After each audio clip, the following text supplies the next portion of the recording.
Donita Large, thanks for being with us and congrats on the new album. Unfortunately, you found yourself having to call out this stereotypical image that a media outlet used. What were your thoughts when you saw the picture?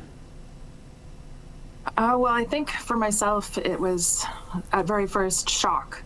You know, when you have that shock of seeing an image that's not yourself and your name is attached to it, you have this moment of like, what am I looking at here? Like, what is this image and what is it representing? And why is my name attached to it when it's about my album? We are purposely not showing the image so it doesn't appear online again when this interview goes online, but what do you think the consequences of this should be? The consequences. I think for me, I think it was an opportunity to be able to speak to why we should be talking about this for everyone. I think I think there's many layers to this particular action. I think the very first would be that for anyone having an image that goes out that is supposed to represent them is false information, it's misinformation. The fact that it went out into a news source, I think is also highly problematic, because when you watch the news, I would hope that people would see the news as factual. And so whenever you have an image that goes out that is represented by what should be reputable, what should be journalistic integrity when it comes to images that we use, that wasn't done. And so I think that's the very first thing. I think anybody would be upset because it's, whether it's seen as a scam, whether it's seen as fraud, whether it's seen as, the many things that we could attach to a false image. The other aspect to me is that as Indigenous people, we're used to having to protect identity.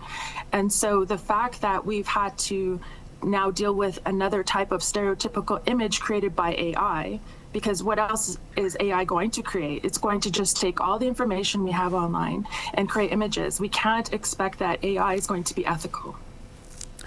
Artificial intelligence has also been creeping into the music industry in various ways.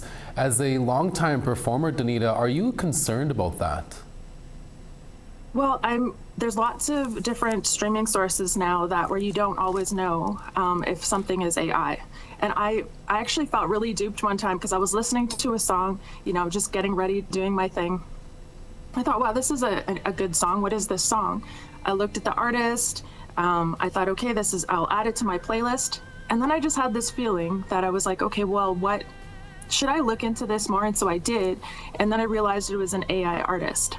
Now, for myself, being a person that, works hard to write music, to create music and not use AI, I thought, how do we even know what's AI generated anymore?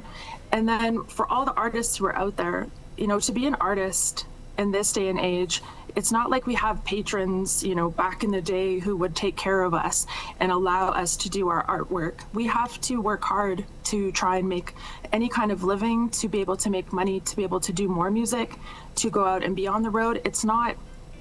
There's very few people in the world that actually make a lot of money off doing music. So it's really a labor of love. So once you start in adding AI taking over the industry, then it's really just taking away that opportunity for artists to do what they love and for people to hear real music. And despite what happened, Donita, as we mentioned, your new album, The Ancestors, was released a little over a month ago. Can you talk a bit about the album and what listeners can expect? Oh, thank you. Yeah, the Ancestors album, I decided to title it The Ancestors because the stories are from my family, from my nation. I'm Cree from Treaty 6, from Saddle Lake First Nation, and it's part of those stories. And I wanted to honor our history, but also the stories that we have today, contemporary stories, whether it be challenges for me as an Indigenous woman and Esqueo, whether it be the challenges of what it is to be an Indigenous person in this world now. So I wanted to honor both the truth of our history, but also the truth of our reality. And so to name it The Ancestors, I feel a responsibility to tell our stories. Do you have any future dates coming up in the summertime here of where you'll be performing your songs in this new album? Yeah, so I have Ravenwood Music Festival. It's a music festival that's in Sherwood Park, which is right beside Edmonton. And so I do have that festival coming up in July. I've been confirmed. It's not till November, but I'm going to Whitehorse, Yukon for the Blue Feather Festival. So I'm really excited about going to that festival. Some great headliners coming up there. I know that William Prince is coming up there. He's also coming to Edmonton. I believe he just was in Edmonton, and so to be able to be on stage with other Indigenous artists is also something that I really value. Donita Large is a musician from Edmonton, Alberta. Donita, thank you for your time. Thank you so much.